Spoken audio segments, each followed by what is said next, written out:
आफ्नो जीवनसँग के एक्सपेक्ट राख्नुहुन्छ भन्दाखेरि तपाईले आफ्नो जीवनमा health, relationship, career, money, inner wellness यी सब चीजहरु तपाईको लागि इम्पोर्टेन्ट छ र तपाईहरुले सब यो ठिक होस् भन्ने चाहनुहुन्छ। तर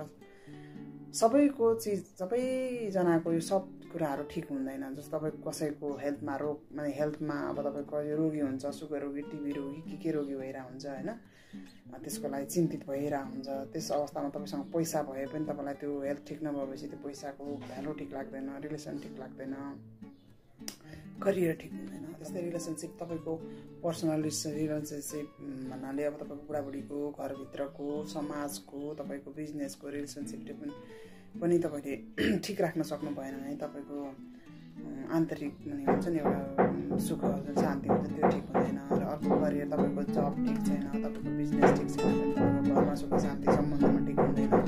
त्यस्तै पैसा तपाईको भएन भने जीवन चल्न गाह्रो हुन्छ। हेर्नु चाहिँ जस्तै राम्रो रिलेसनशिप भए पनि तपाईको पैसा यहाँनिर चाहिँ जान्छ। तपाईको अब समाजमा पनि अब त्यस्तो मलाई हेर्ने दृष्टिकोण फरक हुन्छ। र अर्को चाहिँ तपाईको हेल्थ ठिक छ, रिलेसनशिप ठिक छ, तपाईको करियर ठिक छ, तपाईसँग पैसा छ, तर तपाईको भित्र मनमा शान्ति छैन, चारवटा चीजको केही भ्यालु लाग्दैन। त्यसैले हामीले चाहिँ आफ्नो इनर वेलनेस ठिक गर्नको लागि अब तपाईले के गर्न सक्नुहुन्छ? मेडिटेसन गर्न सक्नुहुन्छ हैन, आफूलाई अब चेन्ज गर्न कोर्सहरु लिन सक्नुहुन्छ। जस्तो एनएलपी कोर्सहरु लिन सक्नुहुन्छ, अब तपाईले ऊर्जाको कोर्सहरु लिन सक्नुहुन्छ। जति पनि स्पिरिचुअल क्षेत्र हुन्छ नि, स्पिरिचुअल क्षेत्रमा जान सकिन्छ। अब मैले चाहिँ एनएलपी लिएको कारणले चाहिँ म के भन्छु भने इनर वेलनेस ठिक हुनको लागि पहिले तपाईले आफ्नो हेल्थ पनि हेर्नुपर्छ, रिलेसनशिप पनि ठिक हेर्नुपर्छ, करियर पनि हेर्नुपर्छ र पैसा पनि म्यानेज गरेर राख्नुपर्ने हुन्छ। र इनर वेलनेसलाई तपाईले धर्मप्रति आस्था, तपाईको भगवानप्रति आस्था राखेर हैन आफूलाई ठिक राख्न सक्नुहुन्छ। यसो गर्दाखेरि चाहिँ 5 वटा चीजहरु तपाईको लाइफमा ठिक भयो भने स्मुथली ब्यालेन्समा चल्न जान्छ हैन। 5 वटा चीज मध्ये तपाईको एउटा चीज छैन भने अरु 4 वटा चीजलाई युज गरेको हुन्छ नि।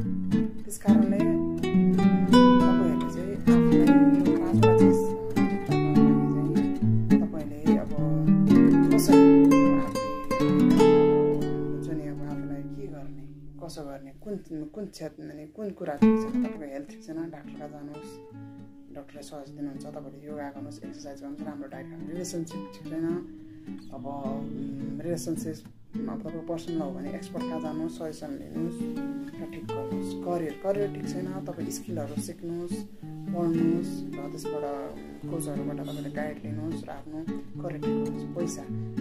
पैसा चाहिँ तपाईले तपाईको करियर ठिक भएपछि तपाईको पैसा त आउन सुरु भइहाल्छ। तर त्यो पैसाको लागि पनि तपाईले अब तपाईसँग